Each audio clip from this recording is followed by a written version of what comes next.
Bonjour à toutes et à tous. La dernière fois, on avait vu ce qu'était une variable aléatoire et on avait parlé de la loi de ces variables aléatoires.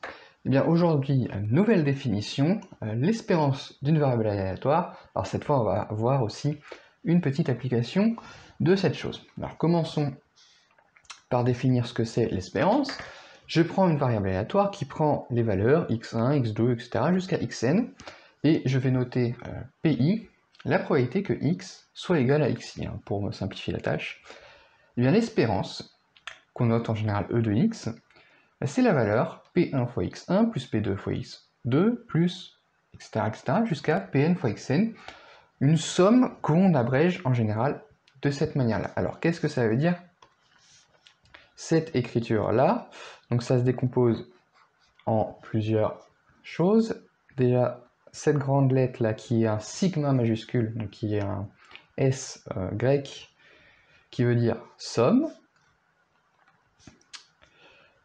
Ensuite, on lit I égale 1 à n, ça veut dire pour I allant de 1 à n. Et là, j'ai PI xi, dPI xi. Donc qu'est-ce que ça veut dire? Quand i vaut 1, ça c'est P1x1, quand i vaut 2, c'est P2x2, quand i vaut 3, c'est P3x3, tout ça je vais les sommer pour i qui va de 1 à n. Alors c'est pas une notation qui est exigible en classe de première, c'est une notation qu'on peut voir en terminale, mais qu'on n'étudie pas forcément beaucoup. Maintenant ça simplifie grandement les écritures, et surtout dans le supérieur, c'est une notation qui est très utilisée et importante. Donc voilà, c'est pour ça que j'en parle ici. Maintenant, si vous ne la maîtrisez pas, c'est pas encore exigible.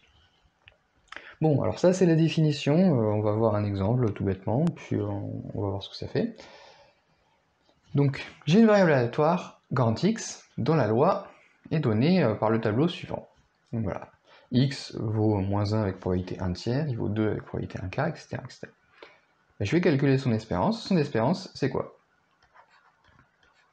L'espérance de x, j'applique la formule, c'est-à-dire je fais P1, donc la probabilité que x soit égal à x1, ici c'est moins 1, fois moins 1. Donc je fais moins 1 fois 1 tiers,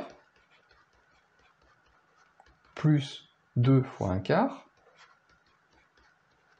plus 3 fois 1 sixième,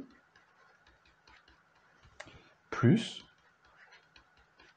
8 fois 1 quart. Je fais ça fois ça, plus ça fois ça, plus ça fois ça, plus ça fois ça. Donc je calcule, ça me fait moins 1 tiers, plus 1 demi, plus 1 demi, plus 2, donc 2 plus 2 demi, donc ça fait 3, 3 moins 1 tiers, ça fait 8 tiers. Ok. Bon ben voilà, on est bien content, l'espérance ça vaut 8 tiers. Je sais pas encore ce que ça représente. Bon, alors, cette chose-là qu'on fait, on le fait dans d'autres cas. Alors, on va faire un exemple petit aparté. Mettons que vous avez des notes sur votre trimestre, et chaque note a un coef différent. Donc, par exemple, vous avez eu 15 coef 3, vous avez eu 12 coef 5, et vous avez eu ensuite, je sais pas moi, 18 coef 2. Comment vous calculez votre moyenne? Votre moyenne, pour calculer ça, on fait 15 fois 3, plus 12 fois 5, plus 18 fois 2, et je divise par la somme des coefficients, 3 plus 5 plus 2.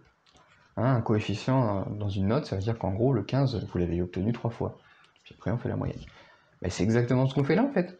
C'est-à-dire qu'on fait ça fois ça, plus ça fois ça, plus ça fois ça, et puis on divise par la somme des coefficients. Oui, mais là le truc, c'est que là, on a une probabilité. Donc en fait, la somme ici, je vais pas vérifier que ça faisait 1, mais vous pouvez le faire si vous voulez. La somme ici, ça fait 1. Donc en fait, on fait la moyenne, comme on fait avec des coefs, et on divise par 1. On fait de la moyenne avec les... Si on assimile les probabilités à des fréquences, en fait, c'est exactement la même chose que la moyenne, quand on la calcule avec des coefficients, une moyenne qu'on appelle pondérée. Donc voilà, en fait, si je réalise une expérience aléatoire qui suit cette variable aléatoire, la valeur moyenne que je vais obtenir, ce sera l'espérance, ce sera 8 tiers. Et donc, cette valeur moyenne, elle va me permettre de déterminer, selon les cas, si une situation est avantageuse pour moi ou pas. Par exemple, un peu trop vite. Donc, voilà, ce que je disais, c'est que l'espérance, ça se rapproche de la notion de moyenne en statistique, et ça permet de savoir, quand on a un jeu devant soi, si ce jeu est équitable ou non. Prenons un exemple. Je lance un dé équilibré à 6 faces, numéroté de 1 à 6. Si le nombre est 6, on gagne 2 points. S'il est impair, on perd 1 point. Et dans les autres cas, on ne gagne ni ne perd aucun point. C'était la première variable aléatoire qu'on avait fait. Je note grand X, la variable aléatoire qui donne le nombre de points gagnés selon le résultat. Alors là, déjà d'entrée de jeu, on remarque qu'il y a un cas où on gagne 2 points, et il y a 3 cas où on perd 1 point. Donc, 3 cas où on perd 1 point, ça veut dire qu'on a moins 3 points, quoi. Mais en fait, ce qu'on fait, c'est qu'on calcule inconsciemment l'espérance de cette variable aléatoire. Si je fais le tableau de la loi de grand X, donc P de X égale X, il peut valoir combien? Il peut valoir 2 si je gagne 2 points, il peut valoir moins 1 quand je perds 1 point, et il peut valoir 0 quand il se passe rien. Eh bien, à quelle probabilité X vaut 2? Donc X vaut 2 quand j'obtiens le nombre 6, c'est-à-dire avec probabilité 1 sur 6, parce que le dé est équilibré. X vaut moins 1 quand j'obtiens un nombre impair, c'est-à-dire avec probabilité 3 sur 6, c'est-à-dire 1 sur 2. Et enfin, dans le reste des cas, X vaut 0. Alors je vérifie, 1 sur 6 plus 1 sur 3, ça fait 1 sur 2, 1 sur 2 plus 1 sur 2, ça fait bien 1, je ne me suis pas trompé a priori dans mes probabilités.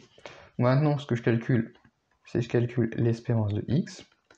L'espérance de X, c'est 2 fois 1 sur 6, plus moins 1 fois 1 sur 2, plus 0 fois 1 tiers. C'est-à-dire, donc 2 sixièmes, donc 1 tiers, moins 1 demi, ça fait moins 1 sixième, et en particulier c'est négatif. Ça veut dire qu'en moyenne, quand je vais jouer à ce jeu, en moyenne, je vais perdre 1 sixième de point. Donc ce jeu, clairement, il est désavantageux pour le joueur.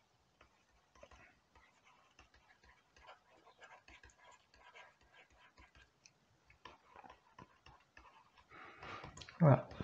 Et là, vous avez en fait l'explication de pourquoi à la roulette, il y a une 37e case, par exemple. Donc la roulette, le principe, c'est que vous avez 18 cases rouges, 18 cases noires et une case verte, ce qui fait que en fait, l'espérance, si vous misez sur une couleur, vous avez 18 chances sur 37 de gagner, et votre espérance, en fait, c'est moins 1 sur 37, elle est négative, donc il ne faut pas jouer la roulette. Voilà, donc pour l'application de l'espérance, on va tout de suite passer aux exercices. Donc 3 exercices, un premier exercice, simplement donner une espérance. Exercice 8, ensuite, on a une situation, je vous demande la loi et de savoir pour quelle valeur de n le jeu est équitable. Et puis exercice 9, un petit exercice un peu plus ouvert. Allez, la correction, à la prochaine vidéo.